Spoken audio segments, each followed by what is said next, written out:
नमस्कार दोस्तों, मैं मनीष कुमार भोज आप सभी का अपने YouTube चैनल पकड़ एजुकेशन में हार्दिक स्वागत करता हूं। दोस्तों, जैसे कि आप सभी को सर्वविदित है कि इस चैनल के माध्यम से उत्तराखंड प्रवक्ता भर्ती परीक्षा विषय राजनीति विज्ञान की मैंने यहाँ पर क्लासेस प्रारंभ की हुई हैं। आज इसी घड़ी में मैं आप लोगों के सामने फर्स्ट और सेकंड पेपर का एक समावेशी मॉडल पेपर लेके उपस्थित हुआ हूँ।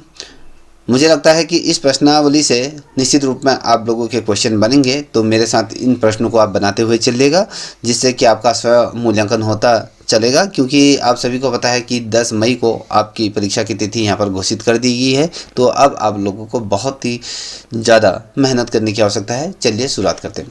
देखिए दोस्तों, यहाँ पर मैंने इसमें जो प्रश्न लिए हैं वो फर्स्ट और सेकंड पेपर को ही मिक्स करके लिए हुए हैं, क्योंकि एक ही दिन में आपके 2 पेपर होने वाले हैं। ठीक है, ये 2 घंटे का समय मैंने यहाँ पर दिया है, तो हम कोशिश करेंगे इसे जल्दी जल्दी निपटाने का। ठीक है, अब आइए देखिए, यहाँ पर वो प्रश्न मैंने लेके हैं जो पूर्वोत्तर एग्जामों में पूछे गए हैं। ठीक है, पहले प्रश्न की तरफ हम बढ़ रहे हैं। यहाँ पर आप देख पा रहे होंगे, कह रहा है कि प्लेटो के न्याय सिद्धांत में कार्यात्मक जो विशेषीकरण का तात्पर्य क्या है।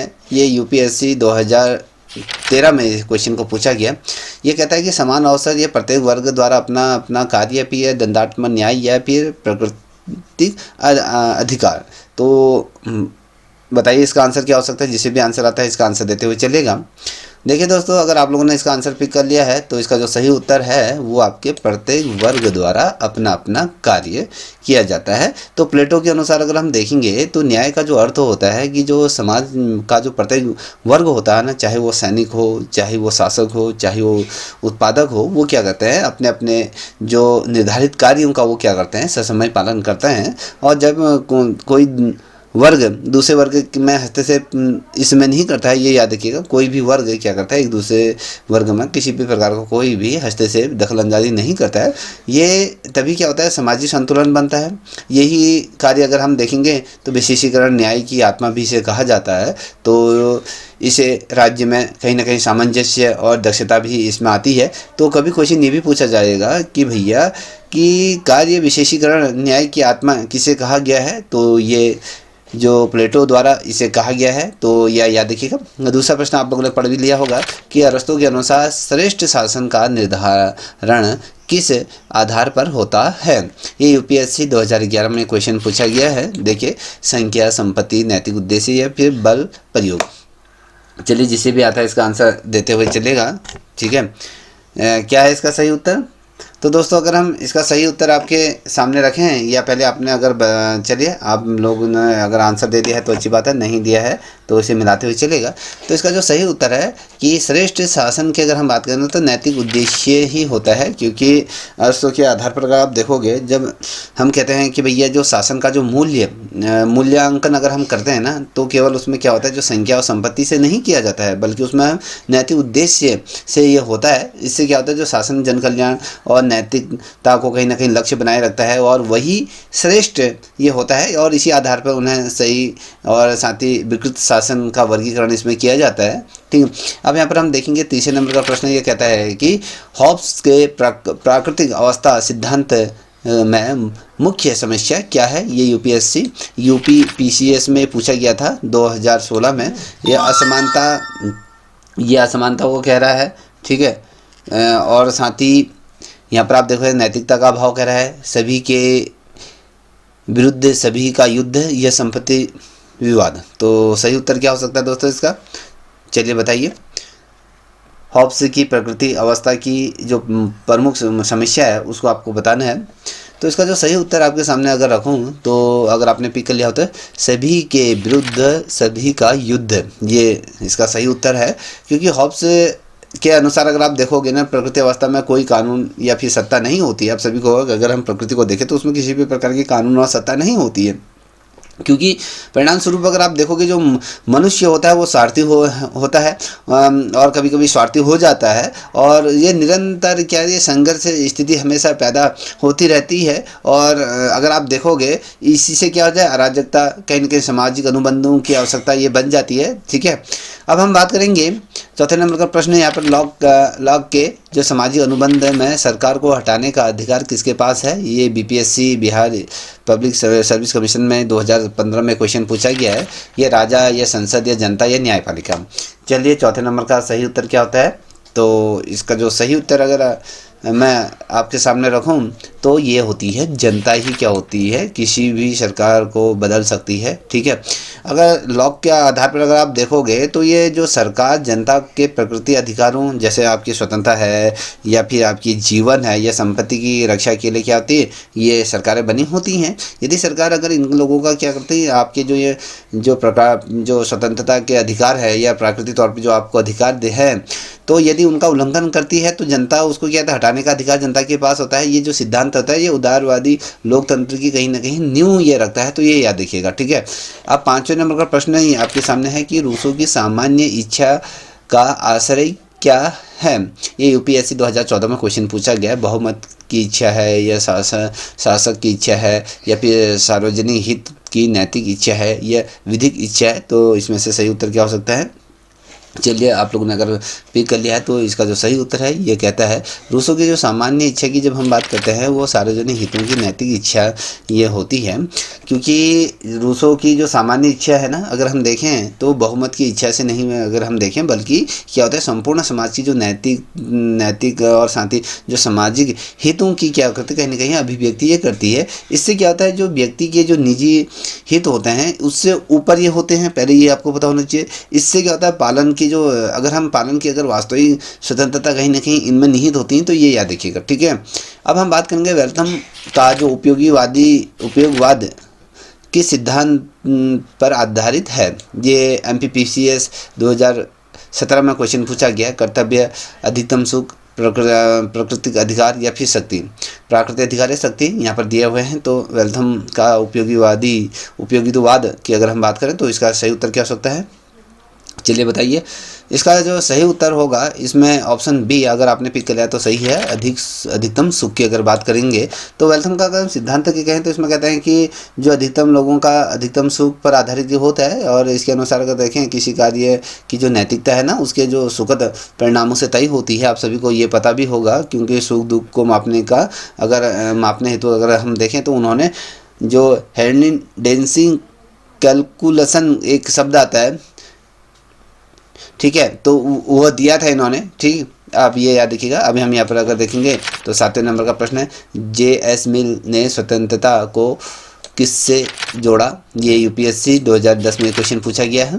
तो राज्य, नैतिकता या व्यक्तित्व विकास या कानून, तो बता सकते हैं इसका सही उत्तर क्या होगा। चलिए, ये 7वें नंबर का प्रश्न है। चलिए, जिसे भी आता है आंसर देते हुए चलिएगा। तो दोस्तों जो JS मिल ने जो स्वतंत्रता को किससे जोड़ा है तो वो क्या के व्यक्तित्व विकास से ये जोड़ा है। ठीक है, और जब ये हम कहते हैं कि व्यक्तित्व विकास की अगर बात करते हैं तो मिल के अनुसार अगर आप देखोगे तो स्वतंत्रता का उद्देश्य क्या होता है, व्यक्ति के बौद्धिक और साथ ही जो नैतिक विकास को कहीं ना कहीं बढ़ावा देना होता है। उन्होंने हानि सिद्धांत दिया और उनके अनुसार अगर आप देखोगे ना तो व्यक्ति की जो स्वतंत्रता तभी सीमित हो सकती है जब वो क्या करते हैं दूसरे व्यक्तियों को हानि पहुंचाते हैं। ठीक है, उनकी जो मैं कह रहा हूँ कि जो कोई व्यक्ति है ना उसकी जो स्वतंत्रता तब तक सीमित हो सकती है क्या कहते हैं जब तक वो दूसरों को हानि पहुंचाते हैं। तो ये याद रखिएगा। ठीक है, अब आप देखोगे क्वेश्चन कभी ये पूछा जाएगा कि किसके द्वारा हानि का सिद्धांत दिया गया था, तो JS मिल के द्वारा ये दिया गया था। आपको बताना चाहिए ये हेगल के अनुसार राज्य क्या है ये आपको बताना है।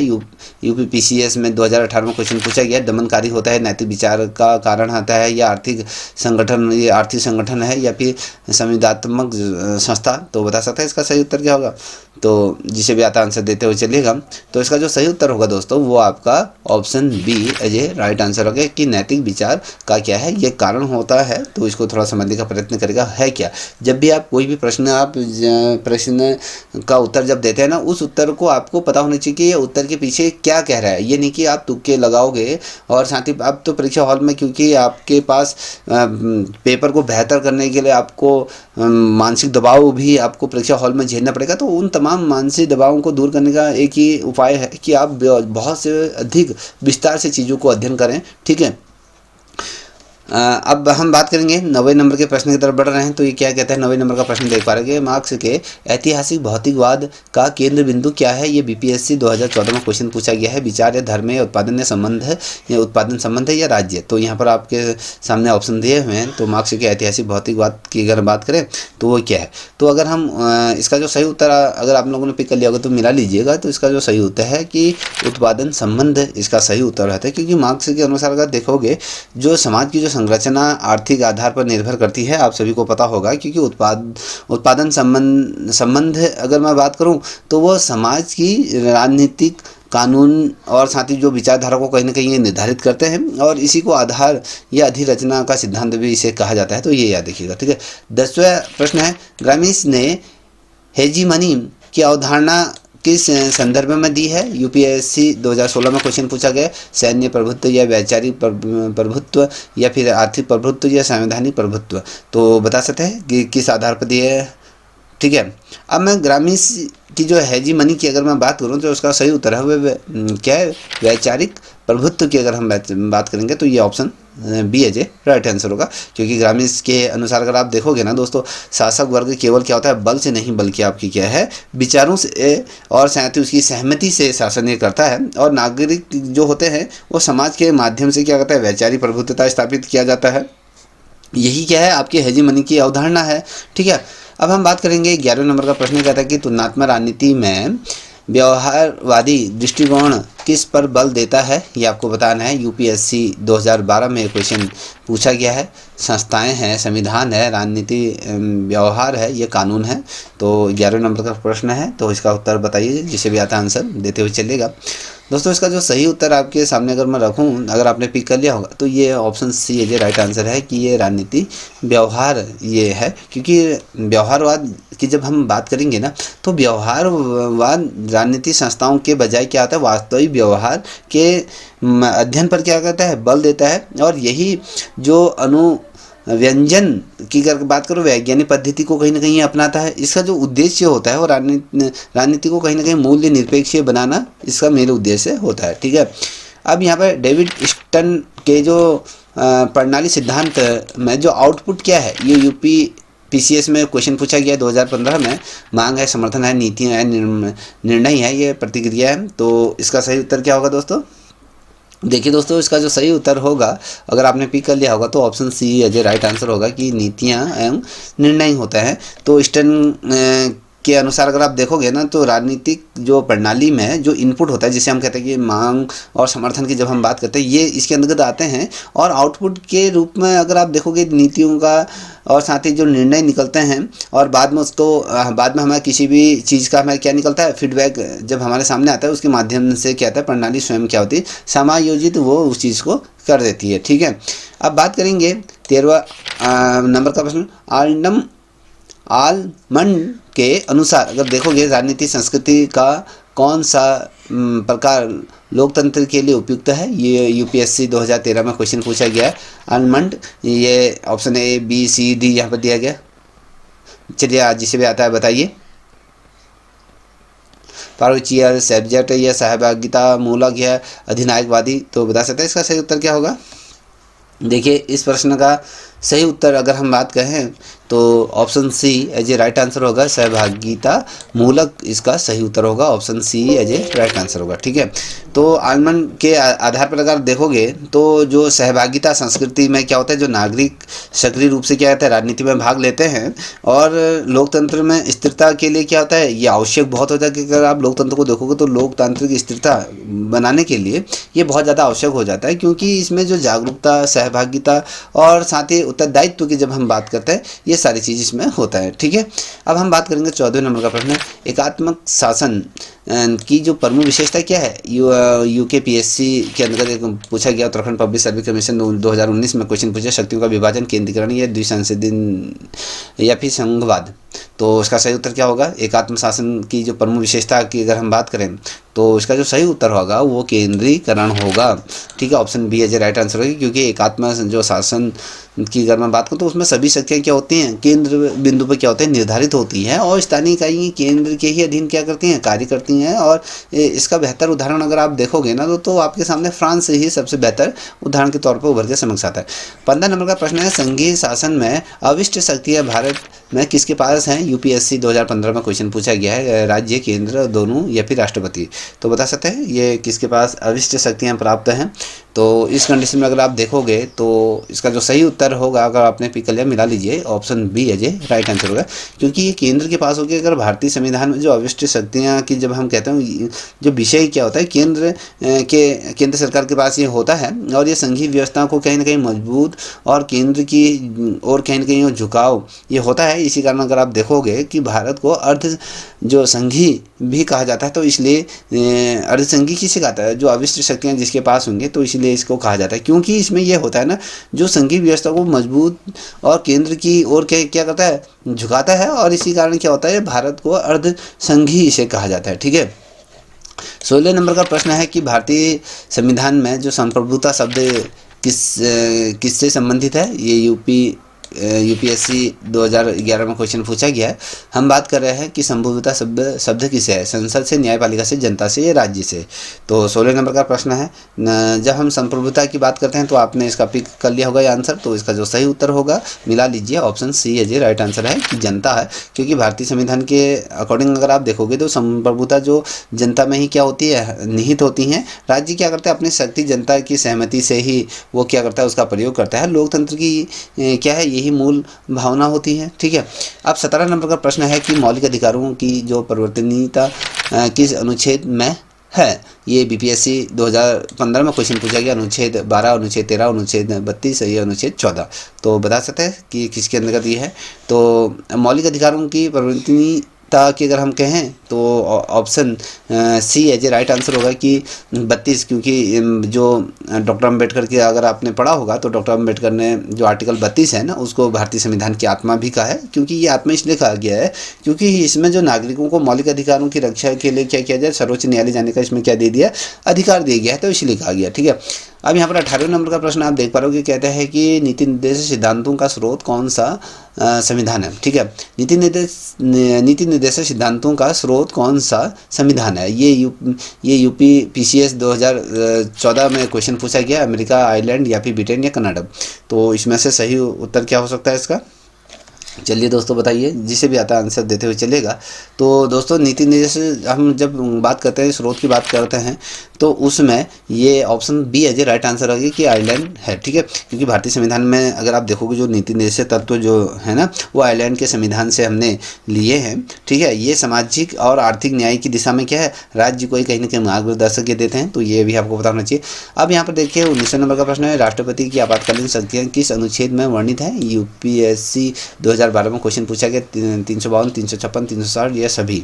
तो बता सकते हैं कि राष्ट्रपति की आपातकालीन शक्तियाँ। तो ऑब्वियसली आपको ये क्वेश्चन आता होगा कि ऑप्शन डी है राइट आंसर है। क्योंकि आर्टिकल 352 है वो राष्ट्रीय आपातकाल के अगर कहें, तो 356 राज्य की बात करें और 360 वित्तीय आपातकाल से संबंधित ये होते हैं। और ये राष्ट्रपति को क्या है, असाधारण परिस्थितियों में क्या है, ये विशेष रूप से अगर आप देखोगे ये शक्तियाँ राष्ट्रपति को प्राप्त होती हैं। ठीक है। अब 20वें नंबर का प्रश्न आप देख पा रहे होगे, कहता है कि 73वां संविधान संशोधन किससे संबंधित है? ये एमपीपीसीएस में 2016 में क्वेश्चन पूछा गया, नगर निकाय, पंचायत राज या न्यायपालिका या सहकारी समितियाँ। तो हम बात करें 73वां जो संविधान संशोधन है वो उसके बारे में बात करें हम, तो इसका जो सही उत्तर क्या होगा? अगर आपने 73वां संविधान संशोधन पढ़ा होगा किससे रिलेटेड है, तो ये क्वेश्चन आपको फटक से आपने बता दिया। तो इसका जो सही उत्तर है वो आपके पंचायती राज से संबंधित है। ठीक है। क्योंकि 73वें जो संविधान संशोधन की जब हम बात करेंगे तो वो पंचायती राज संस्थाओं में क्या है, संवैधानिक दर्जा उसमें दिया गया था। इससे क्या था, जो ग्रामीण लोकतंत्र को कहीं ना कहीं मजबूती मिल सके। इससे क्या होता है, कहीं ना कहीं केंद्र को कहीं ना कहीं इससे बढ़ावा मिला था। ठीक है। अब यहाँ पर हम देखेंगे तो यहाँ पर आप देख पा रहे हो कि लोकतंत्र को कार्यात्मक दृष्टि से परिभाषित किसने किया था? तो यहाँ पर आपके बुटरो थे या लूथर थे या साइमन थे या मैक्स थे। तो यूपीएससी 2010 में क्वेश्चन पूछा गया है। तो बता सकते हैं इसका सही उत्तर क्या है? तो यहाँ पर इसका जो सही उत्तर आपने अगर पिक कर लिया है तो ऑप्शन बी, ये लूथर गुलिक करके B option as a right answer है, क्योंकि अगर हम कहें गुलिक की अगर हम बात करें, लूथर की अगर बात करें, तो इन्होंने, आपने देखा होगा जब हम बात करते हैं यहाँ पर दिया है, अब ये देखिए 22वें नंबर के क्वेश्चन में, तो POSDCORB, ये जो इसके माध्यम से इन्होंने क्या कहा था, जो प्रशासनिक कार्यों को स्पर्श किया था, और उन्होंने जिस तरीके से लोकतंत्र को प्रशासनिक कार्यों के लिए क्या था आधार पर समझने का ये प्रयास किया था, तो बेसिकली इसे ध्यान रखिएगा। तो 22वें नंबर का प्रश्न है POSDCORB सिद्धांत किससे संबंधित है? यूपीएससी में पूछा गया था 2016 में, केंद्रीय नेतृत्व संगठन या प्रशासनिक कार्य या नीति निर्माण। मुझे लगता है कि आप सभी को ये क्वेश्चन आता होगा, इसमें कोई दो राय नहीं है। तो इसका जो सही उत्तर होगा option C as a right answer होगा, क्योंकि ये प्रशासनिक कार्यों के जिसमें प्लानिंग हो गया, ऑर्गेनाइजेशन हो गया, स्टाफ हो गया, डिस्ट्रिक्टिंग हो गया, और रिपोर्टिंग हो गया, और बजटिंग, ये तमाम चीज़ें इसमें, इसका अलग अलग शब्दों का अर्थ होता है। ये प्रशासनिक प्रतिक्रिया को कहीं ना कहीं व्यवस्थित रूप में समझाने का एक तरीका होता है, ठीक है। अब बात करेंगे यहाँ पर 23वें नंबर का प्रश्न है, देखो वेबर के अनुसार नौकरशाही की विशेषता नहीं है। यूपीएससी 2014 में क्वेश्चन पूछा गया, नियमबद्धता है या व्यक्तित्ववाद है या पदानुक्रम है या विशेषता की अगर बात करें, विशेषज्ञता की अगर बात करें, तो इसका सही उत्तर क्या होगा? देखिए दोस्तों, वेबर के अनुसार नौकरशाही की जो विशेषता नहीं है, वो अगर आप देखोगे ऑप्शन बी है जो राइट आंसर होगा, व्यक्तिवाद की अगर बात करें, ये नहीं होता है, ठीक है। क्योंकि वेबर के आधार पर अगर देखोगे, जो नौकरशाही के जो नियम होते हैं, जैसे कि आपके कोई पदानुक्रम होता है ना, किसी पद के श्रेष्ठ में निचले ऊपर तरह जब हम बढ़ते रहते हैं, तो और साथ ही निष्पक्षता उसमें पर ही आधारित होती है। और जहाँ तक अगर हम कहें व्यक्तिवाद, इसके क्या होता है, ठीक विपरीत होता है, और इसे वेबर ने क्या करा है, इसे अस्वीकार किया है। तो इस चीज़ को ध्यान रखिएगा। 24वें नंबर का प्रश्न है कि बजट को आर्थिक नीति का दर्पण किसने कहा है? तो बीपीएससी 2013 में क्वेश्चन पूछा गया है। तो यहाँ पर आपके 4 ऑप्शन देख पा रहे होंगे, तो इनमें से सही उत्तर क्या हो सकता है, बता सकते हैं? तो 4 ऑप्शन दिए हुए हैं, चलिए जिसे भी आंसर आता है दीजिए। तो इसका जो सही उत्तर है, तो ऑप्शन बी ग्लेन स्टोन यहाँ पर दिया है।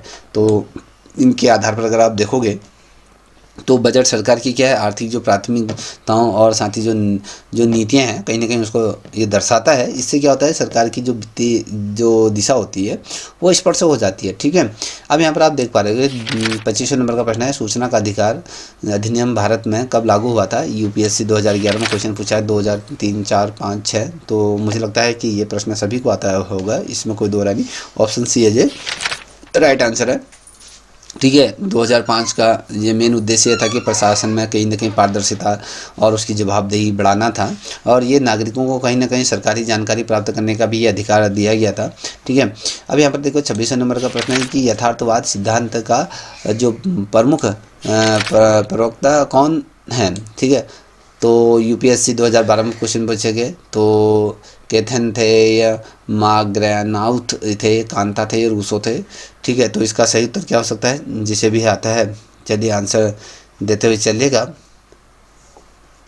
तो इसका जो सही उत्तर होगा माग्ने थाओ करके जो ऑप्शन बी है जो दिया है, तो ये सही है। क्योंकि माग्ने थाओ की अगर बात करें, थाओ को क्या कहते हैं, जो शास्त्रीय यथार्थवाद का कहीं ना कहीं जनक के रूप में माना जाता है। और इनके अनुसार अगर आप देखोगे ना, तो राष्ट्रीय जो अंतर्राष्ट्रीय जो राजनीति है ना, उस कहीं ना कहीं अंतर्राष्ट्रीय जो राजनीति शक्ति संघर्ष पर ये आधारित होती है, और नैतिकता के बजाय क्या है, राष्ट्रीय हितों की, राष्ट्रीय जो हित होते हैं वो राज्यों के व्यवहार को कहीं ना कहीं निर्धारित करता है। तो ये समझ लीजिएगा।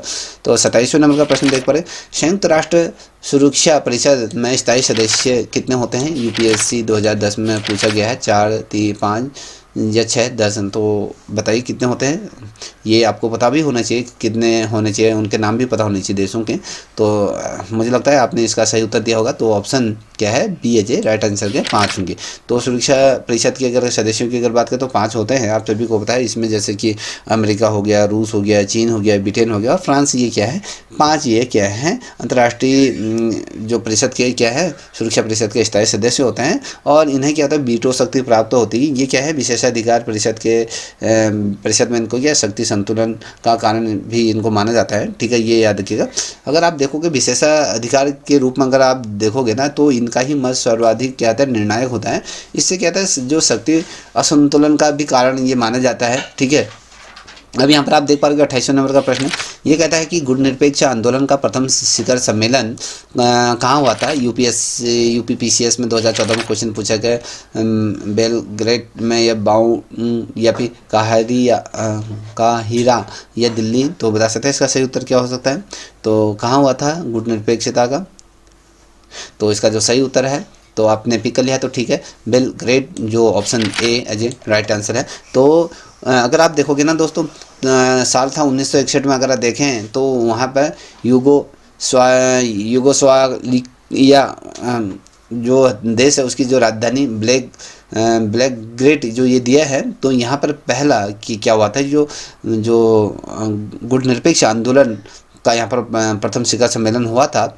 इसका नेतृत्व उस समय टीटो और साथ ही नेहरू और नासिर जैसे राजनेताओं ने किया था, और इसका मेन उद्देश्य था कि सैन्य गुटों से दूरी बनाए रखना इसका उद्देश्य था। ठीक है, अब यहाँ पे देख पा रहे होंगे कि 29वें नंबर का प्रश्न है कि भारत की पड़ोसी प्रथम नीति किसे संबंधित है। पड़ोसी नीति किससे संबंधित है। यूपीएससी 2016 में क्वेश्चन पूछा, आर्थिक सुधार या क्षेत्रीय कूटनीतिता, सैन्य नीति या परमाणु नीति। तो इसका सही उत्तर क्या हो सकता है दोस्तों, बता सकते हैं। देखिए, भारत की पड़ोसी प्रथम नीति की अगर बात करें तो ये option B as a right answer होगा, क्योंकि क्षेत्रीय कूटनीति इसका सही उत्तर है। क्योंकि अगर आप देखोगे ना कि जो ये नीति है ना, भारत के जो पड़ोसी देशों के साथ सहयोग और विश्वास को बढ़ाने का कहीं ना कहीं केंद्रित ये रहा है, और दक्षिण एशिया में कहीं ना कहीं स्थिरता इसका विकास का मुख्य हमेशा से लक्षण रहा है, और भारत की सक्रिय विदेश नीति का ये कहीं ना कहीं हिस्सा माना जाता है। तो ये याद रखिएगा।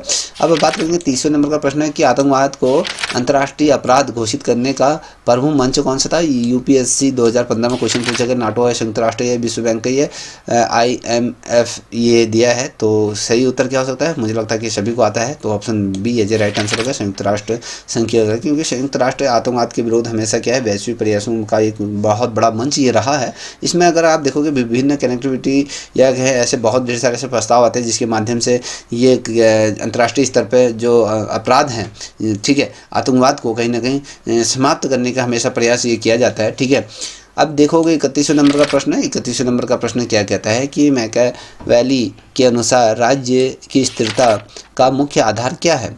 यूपीएससी 2016 में 14 में क्वेश्चन पूछा गया, नैतिकता, धर्म, शक्ति और व्यवहार्यता और परंपरा। तो इसका सही उत्तर क्या होगा दोस्तों।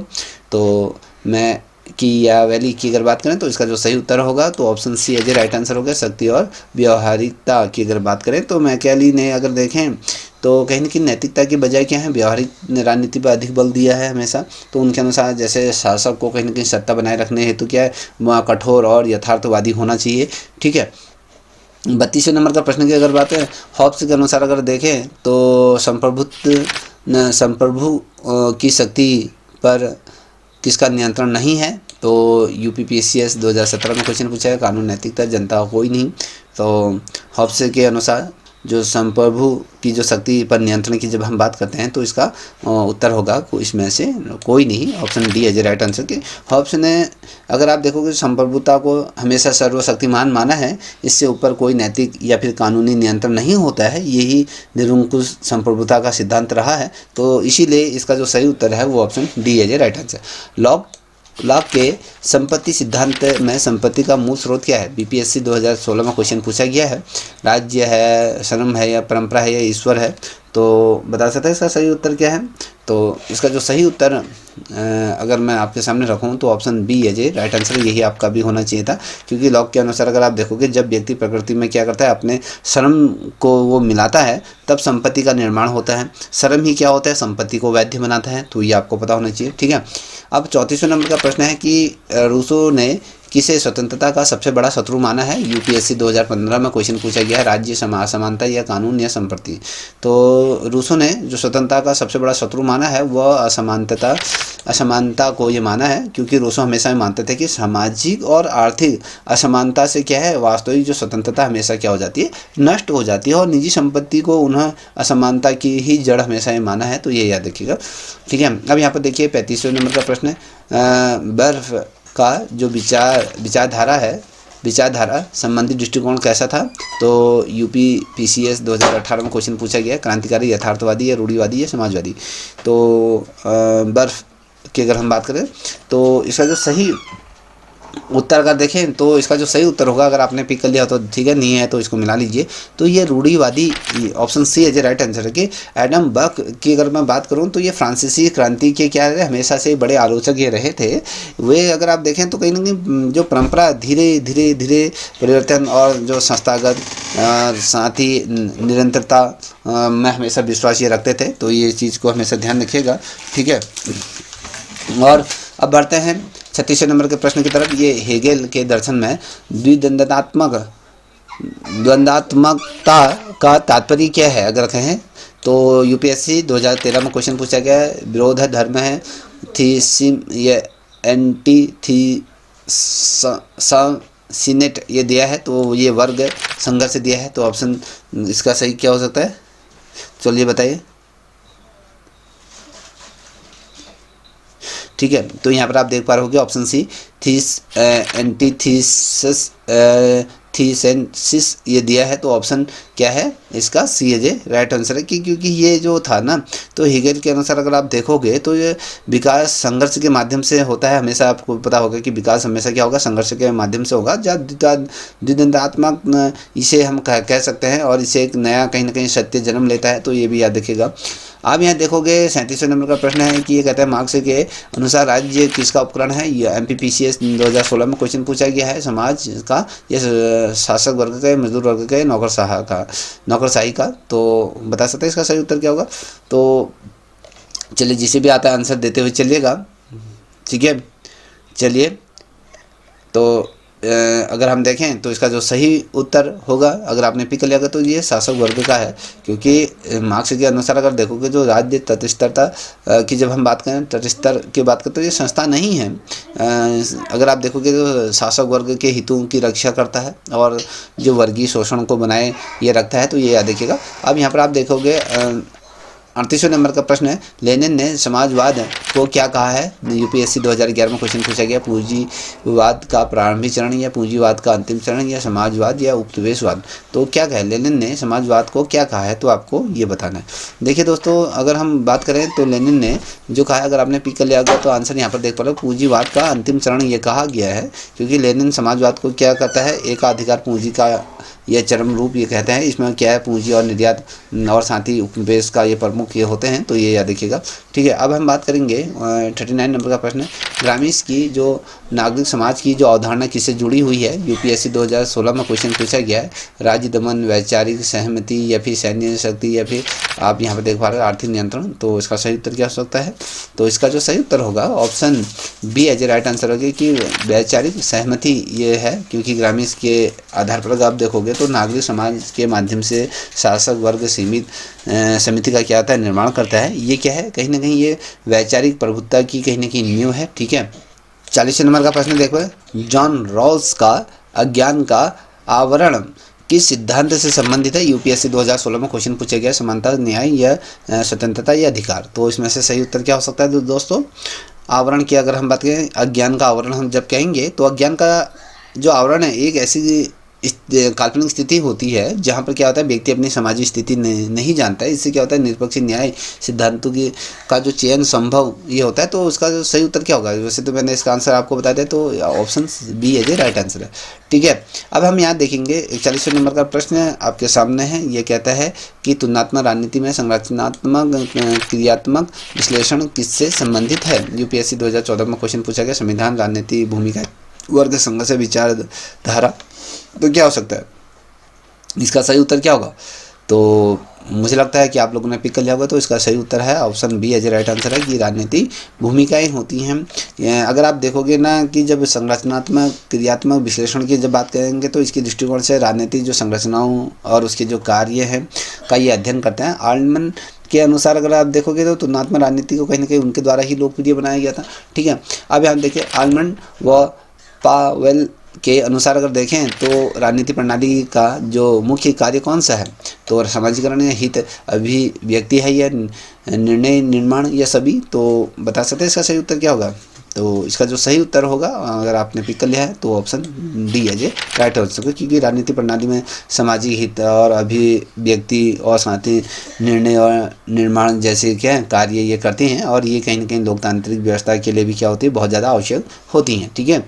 अब यहाँ पर देखिए 43 नंबर का प्रश्न है, आपके सामने रखना हो, कहता है कि संघवाद का सीमित मॉडल किस देश में पाया जाता है।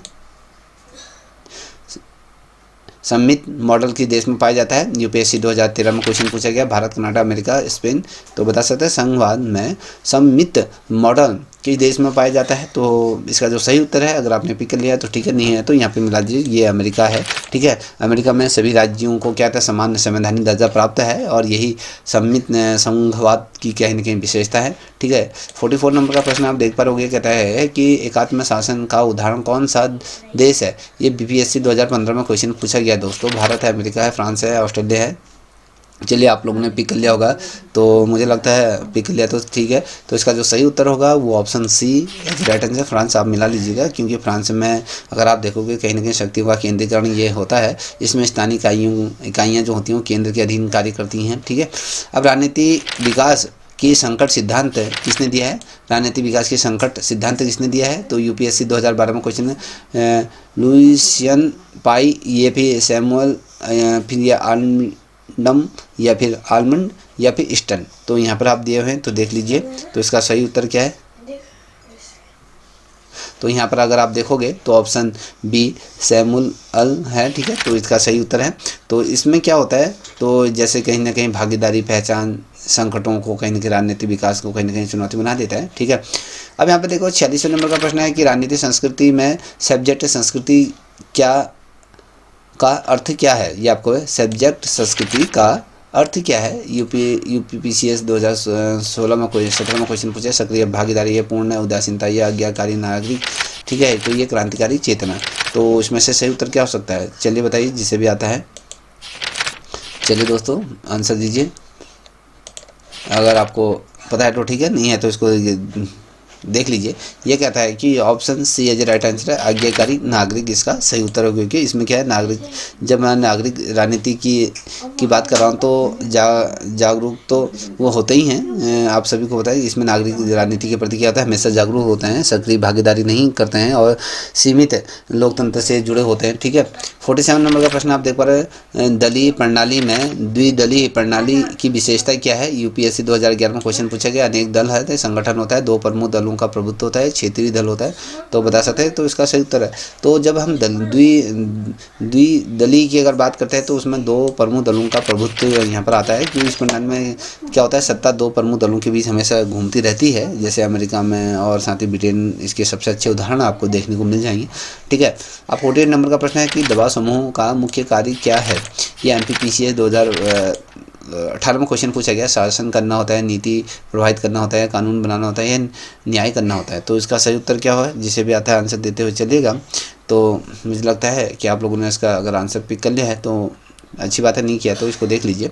तो इसका जो सही उत्तर होगा दोस्तों वो क्या होता है, नीति प्रभावित करना होता है।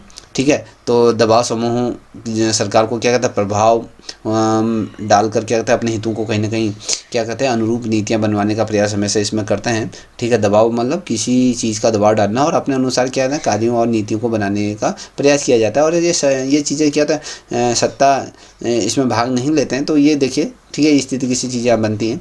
तो यहाँ पर चुनावी व्यवस्था में अनुपात जो प्रतिनिधित्व का उद्देश्य क्या है। यूपीएससी 2015 में क्वेश्चन पूछा, स्थिर सरकार है, अल्पसंख्यक प्रतिनिधित्व, ये त्वरित निर्णय, ये केंद्रीकरण। तो सही उत्तर क्या होगा इसका। देखिए दोस्तों, इसका जो सही उत्तर होगा, चुनावी व्यवस्था में अनुपातिक प्रतिनिधित्व की बात करेंगे तो option B as right answer होगा, अल्पसंख्यक प्रतिनिधित्व की हम बात करेंगे। ठीक है, तो इसमें ये जो प्रणाली है ना, इसमें मत और जो सीटों का संतुलन इसमें लाती हैं। इसमें क्या होता है, जो छोटे छोटे दल होते हैं तो अल्पसंख्यकों को उचित प्रतिनिधित्व उसमें मिलता है। ठीक है, 50 नंबर का प्रश्न आप देख पा रहे हो कि राजनीतिक समाजीकरण का मुख्य जो माध्यम कौन सा है। बीपीएससी 2014 में क्वेश्चन पूछा गया है, परिवार है, विद्यालय, मीडिया, ये सभी है। तो इसके अंदर क्या है, सभी चीज़ें आ जाएंगी, क्योंकि परिवार, विद्यालय, मीडिया, ये तीनों क्या है, राजनीतिक मूल्यों के निर्माण में क्या है, बहुत अधिक महत्वपूर्ण भूमिका निभाते हैं। ये जो प्रतिक्रिया है कहीं ना कहीं राजनीति चेतना को कहीं ना कहीं ये आकार देती हैं। ठीक है, अब बढ़ेंगे, आगे बढ़ते हैं, 91 नंबर की तरफ बढ़ रहे हैं। तो यहाँ पर आप देख पा रहे होंगे 91 नंबर का प्रश्न क्या कहता है कि ये कहता है कि भारतीय संविधान सभा के स्थायी अध्यक्ष कौन थे। यूपीएससी 2011 में क्वेश्चन पूछा गया। मुझे लगता है कि आप सभी को पता है कि डॉक्टर राजेंद्र प्रसाद ही थे, क्योंकि डॉक्टर राजेंद्र प्रसाद क्या है, संविधान सभा के जो स्थायी स्थायी अध्यक्ष के रूप में चुना गया था। उन्होंने संविधान की जो निर्माण की कार्रवाई को कहीं ना कहीं सुव्यवस्थित रूप से संचालित किया। बाद में वो भारत के राष्ट्रपति भी बने। ठीक है, अब यहाँ पर आप देख पा रहे हो कि ये संविधान की प्रस्तावना में समाजवादी शब्द कब जोड़ा गया था। तो UPPCS 2015 में क्वेश्चन पूछा है, 1950, 1967 में, 1976 में, 1985 में। तो बता सकते हैं कब ये जोड़ा गया था। तो ये जो शब्द जोड़ा गया था option C as right answer है, क्योंकि 1976 में ये प्रश्न जोड़ा, क्योंकि जब 42वें संविधान संशोधन किया गया था 1976 में, समाजवाद शब्द इसमें जोड़ा गया था। इसका उद्देश्य, जो मेन उद्देश्य था कि सामाजिक आर्थिक समानता को कहीं ना कहीं बढ़ाना था। ठीक है, अब यहाँ पर आप देख पा रहे हो मौलिक कर्तव्यों का स्रोत क्या है। UPSC 2012 में क्वेश्चन पूछा, अमेरिका है, रूस है, फ्रांस है, अमेरिका, जापान है। देखिए, जब मौलिक कर्तव्य की बात करेंगे तो इसका जो सही उत्तर मुझे लगता है आप सभी ने दे दिया होगा, तो ये रूस है, क्योंकि भारतीय संविधान में जो मौलिक कर्तव्यों की जो अवधारणा जो सोवियत संघ से हमने ली है, और ये 42वें संविधान संशोधन द्वारा हमने इसको जोड़ा था। ठीक है, अब 54 नंबर का प्रश्न आप यहाँ पर देख पा रहे हो, कहता है कि राज्यपाल की जो विवेकाधीन शक्तियाँ किससे संबंधित है। UPPCS 2019 में क्वेश्चन मंत्रिपरिषद के खिलाफ राष्ट्रपति के निर्देशन में संवैधानिक स्थिरता या न्यायपालिका। तो बता सकता है इसका सही उत्तर क्या हो सकता है। तो दोस्तों, इसका जो सही उत्तर होगा तो option C as right answer होगा, कि संवैधानिक स्थिति की अगर बात करेंगे।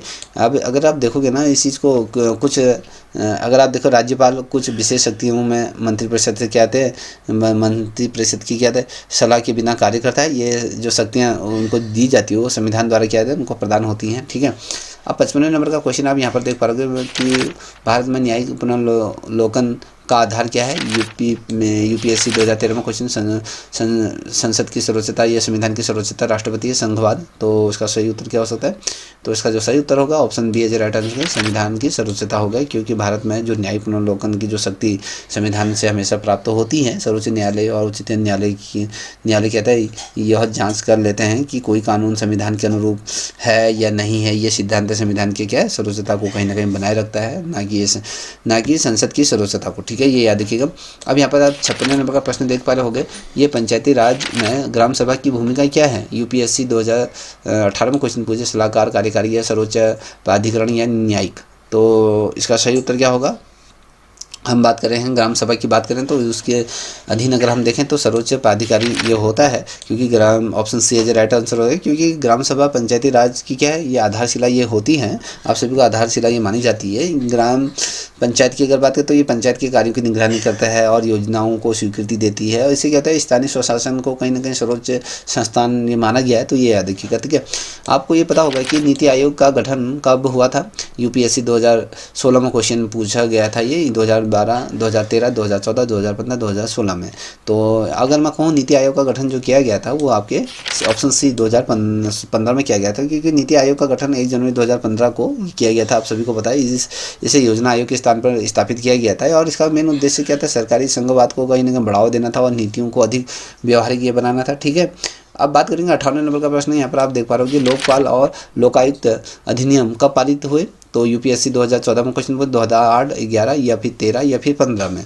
तो इसका जो सही उत्तर होगा, लोकायुक्त की बात करेंगे तो ये 2013 में ये पास किया गया था। ठीक है, तो ये पारित किया गया था क्योंकि लोकपाल और लोकायुक्त अधिनियम 2013 आता है, उसमें संसद द्वारा पारित किया गया था। इसका उद्देश्य था कि उच्च स्तर पर भ्रष्टाचार पर नियंत्रण करना था और ये प्रशासनिक पारदर्शिता को कहीं ना कहीं बढ़ाना था। ठीक है, अब यहाँ पर आप देख पा रहे हो 59 नंबर का प्रश्न है, भारत में दल बदल विरोधी कानून किस अनुसूची में है। BPSC 2016 में क्वेश्चन पूछा गया, 8वीं, 9वीं, 10वीं या 11वीं। तो बता सकते हैं दल बदल विरोधी कानून की अगर बात है तो ये अनुसूची आपकी 10वीं में जोड़ी गई है, क्योंकि 1985 के जो 52वां जो संविधान संशोधन था उसके द्वारा अगर आप देखोगे तो 10वीं जो अनुसूची को ये जोड़ा गया था। इसका मेन उद्देश्य जो था कि भैया जो राजनीतिक अस्थिरता है उसको रोकना था, और संसद और साथ ही विधायिका पर यह लागू ये होती है, बेसिकली ध्यान रखिएगा। अब यहाँ पर देखो 60वें नंबर का प्रश्न आप सभी को ये आता होगा, क्योंकि उत्तराखंड का गठन कब किया गया था। UPSC 2016 के आधार पर देखो तो आपको पता है कि 9 नवंबर 2000 को ही उत्तराखंड का गठन किया गया था, क्योंकि ये 27वां राज्य के रूप में बना, और इससे पहले से उत्तरांचल के नाम से भी जाना। 2007 में इसका नाम परिवर्तित कर दिया गया था। ठीक है, अब बात करेंगे यहाँ पर आप देखो लोक प्रशासन को राजनीति से अलग करने की वकालत किसने की थी, या गुडनो बुटरो विल्सन या साइमन या फेयोले ये जो दिया है। ठीक है। तो यहाँ पर आप देख पा रहे होगे, तो इसका जो सही उत्तर है तो option B as a right answer है, वुडरो विलियम्स यहाँ पर दिया है। तो ये जो ताकि राजनीति जो प्रशासन जो द्वैत सिद्धांत इनके द्वारा दिया गया था, और शासन को कहीं ना कहीं राजनीति हस्तक्षेप से मुक्त रखना चाहिए, होना चाहिए ना उनके द्वारा कहा गया। इससे प्रशासनिक दक्षता कहीं ना कहीं बढ़ती है, ठीक है। अब यहाँ पर आप देख पा रहे होगे 62 नंबर का प्रश्न है, निर्णय सिद्धांत किस विद्वान से जुड़ा है? यूपी PCS 2017 में क्वेश्चन पूछा गया।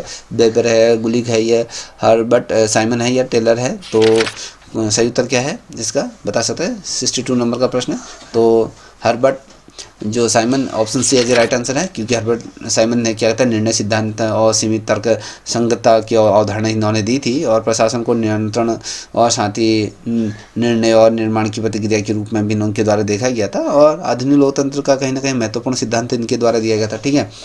आप 63 नंबर का प्रश्न देख पा रहे होंगे कि ये कहता है कि भारत में कार्मिक प्रशासन का सर्वोच्च न्यायिक कौन सा है, निकाय कौन सा है? UPSC 2014 में क्वेश्चन, संघ लोक सेवा आयोग है, गृह मंत्रालय है, कार्मिक एवं प्रशिक्षण विभाग है, या कैबिनेट सचिवालय है? तो हम बात करें भारत में कार्मिक प्रशासन का सर्वोच्च निकाय कौन सा है, तो ये आपको बताना है। तो इसका जो सही उत्तर है अगर मैं आपके सामने रखूं तो option C as a right answer है, कार्मिक एवं प्रशिक्षण विभाग है, क्योंकि कार्मिक और प्रशिक्षण विभाग में अगर आप देखोगे तो सरकार, केंद्र सरकार और केंद्र सरकार में जिस तरीके से कार्मिक नीतियों का निर्माण करता है, और साथ ही प्रधानमंत्री कार्यालय के अंतर्गत ये कार्य करता है, और ये कहीं ना कहीं कार्मिक प्रशासन का कहीं ना कहीं शीर्ष निकाय के रूप में भी ये जाना जाता है, ठीक है। अब बात करेंगे यहाँ पर आप देखो 64 नंबर का प्रश्न है, शून्य आधारित बजटिंग का जो प्रवक्ता कौन थे, ठीक है, या फिर जनक के रूप में कौन थे? तो यहाँ पर आपके 4 ऑप्शन दिए हुए हैं, ठीक है। पीटर दिए हैं, विल डाक्सकी दिया है, पाइने दिया है, डेविड दिया है। तो बता सकते हैं इसका सही उत्तर कौन है? तो अगर आपने पिक कर लिया होगा तो ठीक है, नहीं किया तो इसको मिला लीजिए। ये Paine option C as a right answer है, ठीक है। शून्य आधारित बजट की जो अवधारणा दिए गए थे पीटर ए पाइने ने ये दी थी। इसमें क्या था, प्रत्येक बजट में मद को शून्य और औचित्य सिद्ध करना होता है। ये अगर आप देखोगे ये जो संसाधनों की कुशल उपयोग पर बल देता है, ठीक है, तो ये याद रखिएगा। अब बात करेंगे यहाँ पर सुशासन का जो मूल तत्व नहीं है, MPPCS में क्वेश्चन पूछा गया था, पारदर्शी, जवाबदेही, भ्रष्टाचार, सहभागिता। तो इसका जो सही उत्तर है तो मूल तत्व नहीं है, वो आपके भ्रष्टाचार है, क्योंकि सुशासन के प्रमुख तत्व में अगर आप देखोगे तो पारदर्शिता, जवाबदेही और सहभागिता है, और भ्रष्टाचार सुशासन का क्या है, विरोधी तत्व होता है, और ये प्रशासनिक गुणवत्ता को कहीं ना कहीं कमजोर करता है, ठीक है। आदर्शवाद का अगर कहें प्रमुख जो प्रवक्ता का कौन माना जाता है, ठीक है, इसका जनक के रूप में कहने का मतलब है कि मांगनेताओ या कांता या बाल्टज या लेनिन। तो क्या है इसका सही उत्तर? Kant, option B as a right answer होगा, ठीक है। चलिए आगे बढ़ते हैं। तो यहाँ पर आप देख पा रहे होगे 67 नंबर प्रश्न है, शीत युद्ध का प्रारंभ सामान्यतः किस वर्ष से माना जाता है? UPSC 2010 में क्वेश्चन पूछा, 1945, 1947, 1950, 1955 में। तो इसका जो सही उत्तर है ये 1947 माना जाता है। शीत युद्ध का प्रारंभ सामान्यतः अगर आप देखोगे तो 1947 में मिला, क्योंकि टू मैन सिद्धांत और मार्शल योजना के बाद अगर आप देखोगे तो शीत युद्ध स्पष्ट रूप से अगर देखोगे तो यहाँ से शुरू हो गया था, और अमेरिका और सोवियत संघ के बीच क्या था, कहीं ना कहीं वैचारिक संघर्षता ये थी, ठीक है। अब 68 नंबर का प्रश्न है, भारत ने परमाणु अप्रसार संधि पर हस्ताक्षर क्यों नहीं किए गए? भेदभावपूर्ण प्रकृति थी, या आर्थिक कारण थे, या सैन्य दबाव था, या तकनीकी कमी थी? तो बता सकते हैं इसका सही उत्तर? UPSC 2016 में क्वेश्चन पूछा गया है तो 68 का। तो इसका जो सही उत्तर है ऑप्शन ए, भेदभावपूर्ण प्रकृति की बात करें तो यहाँ पर अगर आप देखोगे ना, तो जैसे अगर हम बात करें जो परमाणु, भारत ने जो परमाणु जो प्रसार संधि पर हस्ताक्षर इसलिए नहीं किए क्योंकि उसमें 5 देशों को परमाणु शक्ति के रूप में ये मान्यता उसमें दी गई थी। भारत इसे क्या था, भेदभावपूर्ण मानता था, इसलिए भारत ने क्या था, इस पर हस्ताक्षर नहीं किए थे उसमें, ठीक है। 69 नंबर का प्रश्न है कि सार्क का मुख्यालय कहाँ स्थित है? तो ये UPPCS 2014 में क्वेश्चन, नई दिल्ली, काठमांडू, या ढाका, या कोलंबो। तो बता सकते हैं तो कहाँ है? तो इसका जो सही उत्तर है वो काठमांडू, ऑप्शन बी है राइट आंसर, क्योंकि सार्क का मुख्यालय नेपाल की जो राजधानी है ना काठमांडू में स्थित है। इसकी स्थापना 1985 में हुई थी। इसका मुख्य उद्देश्य था कि भैया जो दक्षिण एशियाई देशों में कहीं ना कहीं सहयोग बढ़ाना था। ठीक है, अब यहाँ पर आप देख पा रहे हो 17वें नंबर का प्रश्न है, कहते हैं कि संयुक्त राष्ट्र चार्टर किस वर्ष से लागू हुआ है? तो 1945 में, 1946 में, 1947 में, 1950 में, किस वर्ष से चार्टर हुआ था? अगर आपको पता है तो बताइए।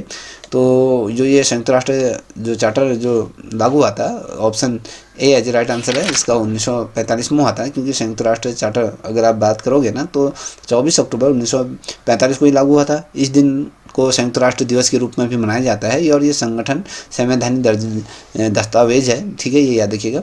और यहाँ पर 71 नंबर का प्रश्न देख रहे हैं, संविधान के किस अनुच्छेद में समानता का अधिकार निहित है? यूपीएससी 2010 में क्वेश्चन पूछा गया है। तो अनुच्छेद 14, अनुच्छेद 15, अनुच्छेद 16 या अनुच्छेद 18? तो इसका जो सही उत्तर होगा तो option A as right answer है, अनुच्छेद 14। अनुच्छेद जो 14 है, विहित के समक्ष अगर हम देखें समानता और समान संरक्षण का अधिकार देता है। और भारतीय संविधान के मौलिक अधिकार को मौलिक अधिकार का क्या है, ये आधार स्तंभ माना जाता है। ठीक है, अब यहाँ पर 72 नंबर का प्रश्न देख पा रहे कि भारतीय संविधान में संसदीय प्रणाली किस देश से ली गई है? तो अमेरिका, आयरलैंड या ब्रिटेन या कनाडा? तो बता सकते हैं कहाँ से हमने ये ली थी। तो इसका जो सही उत्तर होगा option C as a right answer है। ठीक है, मिला लीजिए। क्योंकि भारत ने अगर आप देखोगे संसदीय प्रणाली ब्रिटेन से हमेशा गई है, हमें वहाँ से ग्रहण करी थी। इसमें जैसे कि कार्यपालिका विधायिका के प्रति उत्तरदायी होगी और प्रधानमंत्री वास्तविक कार्यपालिका होगा, इसमें कहा गया है। 73 नंबर का प्रश्न आप देख पा रहे हैं, राष्ट्रपति को महाभियोग द्वारा हटाए जाने की प्रतिक्रिया किस अनुच्छेद में है? तो अनुच्छेद 52, 56 या फिर 61 या 72? तो इसका सही उत्तर क्या होगा? तो option C as a right answer होगा, 61 में होगा। ठीक है, तो 61 में अगर आप बात करेंगे तो अनुच्छेद 61 में भारत के जो राष्ट्रपति है उनमें महाभियोग प्रतिक्रिया दी गई है, उसमें उसका जिक्र किया गया है। और संविधान के जो संवैधानिक पद पर रहते हुए संविधान का उल्लंघन अगर होता है तो इसमें दोनों सदनों की, लोकसभा राज्यसभा की महत्वपूर्ण भूमिका हो जाती है इसमें। ठीक है, अब यहाँ पर देखिए 74 नंबर का प्रश्न, मंत्रिपरिषद की सामूहिक उत्तरदायित्व की अवधारणा किससे संबंधित है? राष्ट्रपति, लोकसभा, राज्यसभा या सर्वोच्च न्यायालय? तो अगर 74 नंबर का प्रश्न देखोगे तो इसका जो सही उत्तर होगा, अगर आपने पिक कर लिया तो ठीक है, तो option B as a right answer होगा। क्योंकि मंत्रिपरिषद लोकसभा के प्रति क्या होता है, सामूहिक रूप से उत्तरदायी होते हैं, आप सभी को पता है। लोकसभा विश्वास वापस ले लेते हैं तो मंत्रिपरिषद को भी त्यागपत्र देना पड़ता है। तो अगर ठीक है तो ये याद रखिए। 75 नंबर का प्रश्न है कि वित्तीय आयोग का गठन कितने वर्ष में होता है? तो 3, 4 या 5, 6? तो आप सभी को पता है कि 5 वर्ष के अंतराल में ये होता है। क्योंकि वित्त आयोग का गठन क्या होता है, प्रत्येक 5 वर्ष में किया जाता है। ये केंद्र और राज्य के बीच कहीं ना कहीं वित्तीय संसाधनों का वितरण की सिफारिश करता है। इसका जो प्रावधान जो दिया गया है वो आर्टिकल 280 में दिया गया, तो याद रखिएगा। ठीक है, अब यहाँ पे देखिए 76 नंबर का प्रश्न है, भारत में आपातकाल के दौरान मौलिक अधिकार का निलंबन किस अनुच्छेद में है? तो यूपीपीसीएस 2015 में क्वेश्चन 358, 359, 360, 352? तो बता सकते हैं तो किस के अंतर्गत ये उल्लंघन होता है? तो अगर आप देखोगे 359, option B as a right answer है। क्योंकि 359 के अंदर आप देखोगे तो जो आपातकाल के समय क्या होता है, नागरिकों के जितने भी मौलिक अधिकार हैं तो उनके प्रवर्तन के लिए क्या है, न्यायालय जाने का ये अधिकार को निलंबित कर देता है कि और साथ ही निलंबन राष्ट्रपति के आदेश से होता है। और सभी मौलिक अधिकार स्वतः ही क्या होते हैं, उसमें निलंबित नहीं होते हैं, केवल प्रवर्तन उसमें अगर देखें तो कहीं ना कहीं वो स्थगित हो जाते हैं। तो कहने का मतलब है, ठीक है। देख पा रहे 77 नंबर का प्रश्न है, ये कहता है न्यायपालिका की स्वतंत्रता का मुख्य आधार क्या है? यूपीएससी 2014 में क्वेश्चन पर कार्यपालिका नियंत्रण है या वित्तीय निर्भरता है या सुरक्षा कार्यकाल है या फिर संसद सर्वोच्चता? तो इसका सही उत्तर क्या होगा? चलिए जिसे भी आता है आंसर देते हुए चलेगा। देखिए दोस्तों, इसका जो सही उत्तर है वो आपका ऑप्शन सी सुरक्षा कार्यकाल की हम बात करेंगे। ठीक है, अब ये होता है क्या है, इसको भी थोड़ा समझ लीजिए। तो इसमें क्या होता है, जो न्यायाधीशों को पद से हटाने में क्या होता है, ये बहुत बड़ी जटिल प्रक्रिया होती है, उसके द्वारा ही ये संभव हो पाता है। ये जो सुरक्षा कार्यकाल की बात करें तो उन्हें कार्यपालिका और विधायिका के दबाव से हमेशा मुक्त रखा जाता है। यही क्या है, न्यायपालिका की स्वतंत्रता का क्या होता है, मुख्य आधार माना जाता है। ठीक है, अब यहाँ पर देखो 78 नंबर का प्रश्न है, भारत में लोकसभा का जो अधिकतम कार्यकाल कितना होता है? तो यूपीएससी 2010 में क्वेश्चन पूछा गया है, 4, 5, 6 या 7? तो ऑब्वियसली आप सभी को पता होगा कि 5 वर्ष का होता है, तो क्योंकि लोकसभा का सामान्य काल अगर आप देखोगे तो 5 वर्ष का ही होता है। आपातकाल में इसे बढ़ाया भी जा सकता है। इसकी अवधि लोकतंत्र की उत्तरदायित्व पर सुनिश्चित होती है, ठीक है। बेसिकली अगर हम बात करें तो लोकसभा का जो क्या है विश्वास पर ही पूरा डिपेंड करता है वो कितना लंबा चलेगा, ठीक है। अब यहाँ पर देखो 79 नंबर का प्रश्न है, राज्यसभा को भंग क्यों नहीं किया जा सकता है? सदस्य स्थायी होने के कारण, राष्ट्रपति के अधीन होने के चाहे, संविधान सभा का अंग है या संघीय सिद्धांत है, तो क्यों नहीं किया जा सकता है भंग, बता सकते हैं? चलिए दोस्तों बताइए। देखिए दोस्तों इसका जो सही उत्तर है, क्योंकि ये स्थायी सदन होने के कारण ये किया जाता है। राज्यसभा एक स्थायी सदन है, आप सभी को पता है। इसके 1/3 सदस्य क्या होता है, हर 2 वर्ष में क्या होता है सेवानिवृत्त होते रहते हैं, इसी कारण क्या होता है इसे भंग नहीं किया जा सकता, ये आपको पता होना चाहिए। 80 नंबर का प्रश्न है, भारत में नियंत्रण आयोग महालेखा परीक्षण की नियुक्ति कौन करता है? यूपीएससी 2012 में क्वेश्चन पूछा गया। संसद है, प्रधानमंत्री, राष्ट्रपति या वित्त मंत्री? तो बताइए कौन करता है? तो आप सभी को पता है कि इसकी जो नियुक्ति करते हैं वो राष्ट्रपति द्वारा किया जाता है। ऑप्शन सी है राइट आंसर है, क्योंकि नियंत्रण आयोग महालेखा परीक्षण जिसे हम CAG की अगर बात करें तो इसकी नियुक्ति राष्ट्रपति द्वारा हमेशा की जाती है। और CAG सरकारी व्यय पर क्या कहता है, विधायिका की ओर से निगरानी करता है और लोकतंत्र का कहीं ना कहीं पहरी भी इसे कहा जाता है, ठीक है। अब यहाँ पे 81 नंबर का प्रश्न देकर, लोक प्रशासन में मानव संबंध सिद्धांत किससे संबंधित है? यूपीएससी 2013 में क्वेश्चन पूछा है। संरचना या प्रेरणा या नियम या नियंत्रण? तो दोस्तों इसका जो सही उत्तर क्या हो सकता है? तो सही उत्तर ऑप्शन बी है राइट आंसर, ठीक है। तो अब बात करेंगे यहाँ पर, ठीक है, फेयल के प्रशासनिक सिद्धांतों की संख्या कितनी है? 10 है, 12 है या 14 है या 16 है? ठीक है, बताइए फेयल के जो प्रशासनिक सिद्धांत कितने हैं? चलिए जिसे भी आता है आंसर देते हुए चलेगा। तो दोस्तों इसके जो सिद्धांत हैं वो ऑप्शन सी है राइट आंसर है, 14 है, ठीक है।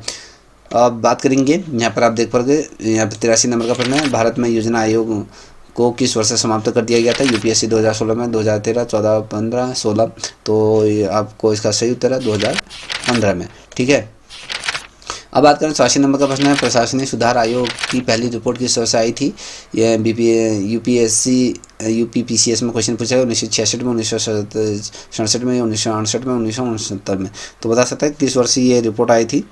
चलिए ये आई थी ऑप्शन बी है राइट आंसर, 67 में आई थी, ठीक है। तो मेरिट सिस्टम में अगर बेसिकली अगर आप देखोगे तो प्रथम प्रशासनिक सुधार आयोग का गठन अगर आप देखोगे 1966 में हुआ था। इसकी पहली जो रिपोर्ट आई थी 1967 में ये प्रस्तुत की गई थी। इसका मेन उद्देश्य था कि प्रशासनिक दक्षता को हमेशा बढ़ाना था। कार्मिक प्रशासन की जो मेरिट सिस्टम का अर्थ क्या है? यह वर्षीय योग्यता या आरक्षण या जो राजनीतिक निष्ठा? तो इसका जो सही उत्तर क्या होगा तो बता सकते हैं? जिसे भी आता है 85 नंबर का प्रश्न है, तो इसका जो सही उत्तर होगा योग्यता है, क्योंकि मेरिट सिस्टम में नियुक्ति और पदोन्नति योग्यता के आधार पर होती है और ये निष्पक्ष और दक्षता सुनिश्चित करता है और ये राजनीतिक जो हस्तक्षेप को इसे रोक सकता है, ठीक है। अब यहाँ 86 नंबर का प्रश्न है, शक्ति संतुलन का सिद्धांत किस विचारधारा से जुड़ा हुआ है? यथार्थ या आदर्शवाद, यथार्थवाद, उत्तरवाद या फिर उदारवाद या समाजवाद? तो बता सकते हैं इसका सही उत्तर क्या होगा? तो दोस्तों इसका जो सही उत्तर होगा वो ऑप्शन बी है राइट आंसर, यथार्थवाद। यथार्थवाद के आधार पर अगर देखें तो अंतर्राष्ट्रीय राजनीति में शक्ति संघर्ष पर आधारित होती है और शक्ति संतुलन युद्ध को कहीं ना कहीं रोकने का समाधान माना जाता है। ये सिद्धांत मागे थाउ से ये जुड़ा हुआ है, तो ये याद रखिएगा, ठीक है। 87 नंबर का प्रश्न है, क्या है संयुक्त राष्ट्र महासभा का प्रत्येक सदस्य कितने मत रखता है अपने पास? ये आपको बताना है, 1, 2, 3, 4। तो यूपीपीसीएस में क्वेश्चन पूछा गया है, तो हर किसी सदस्य के पास 1 मत होता है, ठीक है, क्योंकि ये आपको पता होना चाहिए। अब यहाँ पर 88 नंबर का प्रश्न है, भारत चीन पंचशील समझौता किस वर्ष हुआ था? 52 में, 54 में, 56 में, 60 में? तो ये आपको पता होना चाहिए कि जो ये हुआ था आपके ऑप्शन बी है राइट आंसर, 54 में पंचशील समझौता हुआ था, भारत और चीन के बीच हुआ था। इसमें शांतिपूर्व सह अस्तित्व के 5 सिद्धांत शामिल थे। भारत की विदेश नीति का ये आधार बना था, ठीक है। 79 नंबर का प्रश्न देख पा रहे हो, तो यहाँ पर आप देख पा रहे होगे ब्रिक्स संगठन का जो न्यूनतम सदस्य नवीनतम सदस्य कौन सा देश रहा है? दक्षिण अफ्रीका, ब्राज़ील, रूस या चीन? तो इसका जो सही उत्तर है वो आपका option A Ajay right answer है, यही आपका मिल रहा होगा। तो 90 नंबर का प्रश्न आप देखो, विश्व व्यापार संगठन का मुख्य उद्देश्य क्या है? यूपीएससी 2012 में क्वेश्चन पूछे, सैन्य सहयोग, व्यापार उदारीकरण या संस्कृति आदान प्रदान या वित्तीय सहायता? तो बताइए इसका सही उत्तर क्या है? तो इसका जो सही उत्तर है वो आपका व्यापार उदारीकरण एज ए राइट आंसर है, ठीक है। क्योंकि जो WTO की अगर बात करें तो उसका उद्देश्य क्या है, वैश्विक व्यापार को उदारवाद बनाना होता है। ये व्यापार बाधाओं को कम करने पर बल देता है और 1985 में इसमें 1995 में इसका क्या होता है, गठन किया गया था, ठीक है। यहाँ पर 91 नंबर का प्रश्न देख पा रहा हूँ, गुट निरपेक्ष आंदोलन का प्रमुख सिद्धांत क्या है। UPPCS में क्वेश्चन पूछा गया है, ठीक है। सैन्य संगठन या तटस्थता या फिर आर्थिक निर्भरता या साम्यवाद। चलिए जिसे भी आता है इसका सही उत्तर दीजिए दोस्तों। चलिए इसका जो सही उत्तर होगा तो ऑप्शन बी है जे राइट आंसर। तटस्थता की बात करें तो इसमें क्या होता है, ये जो सिद्धांत है ना कहीं जो सैन्य गठबंधन को दूरी उसमें बनाए रखने का उद्देश्य होता है और स्वतंत्र विदेश नीति को अपनाना था और भारत का इसका प्रमुख समर्थन हमेशा इसमें किया गया था भारत ने इसमें, ठीक है। यहाँ पर 92 नंबर का प्रश्न है, शंघाई सहयोग संगठन में भारत कब सम्मिलित हुआ था। UPSC 2017 में क्वेश्चन, 2015, 16 या 17 या 18 में। तो आप सभी को पता होगा कि शंघाई जो सहयोग संगठन है तो उसमें भारत की एंट्री जो हुई थी वो आपके 2017 में हुई थी, ठीक है। तो ये आपको पता होना चाहिए। अब यहाँ पर आप देखो 93 नंबर का प्रश्न है, अब संयुक्त राष्ट्र में वीटो शक्ति किसके पास होती है, महासभा या महासचिव या सुरक्षा परिषद के सदस्यों के पास, अंतर्राष्ट्रीय न्यायालय के पास। तो बता सकते हैं इसका सही उत्तर क्या होता है। तो दोस्तों इसका जो सही उत्तर होगा ऑप्शन सी है जो राइट आंसर होगा, क्योंकि सुरक्षा परिषद के जो सदस्य हैं उनके पास होती है, क्योंकि सुरक्षा परिषद के 5 सदस्य होते हैं, उनको वीटो पावर उसमें दी जाती है। किसी भी प्रस्ताव को ये रोकने की शक्ति होती है और UN की शक्ति संरचना को कहीं ना कहीं ये दर्शाता है, ठीक है। ये याद रखिएगा। भारत की ईस्ट नीति किस क्षेत्र से संबंधित है। तो ये आपको बताना है, पश्चिमी एशिया या मध्य एशिया या दक्षिणी पूर्व एशिया या यूरोप।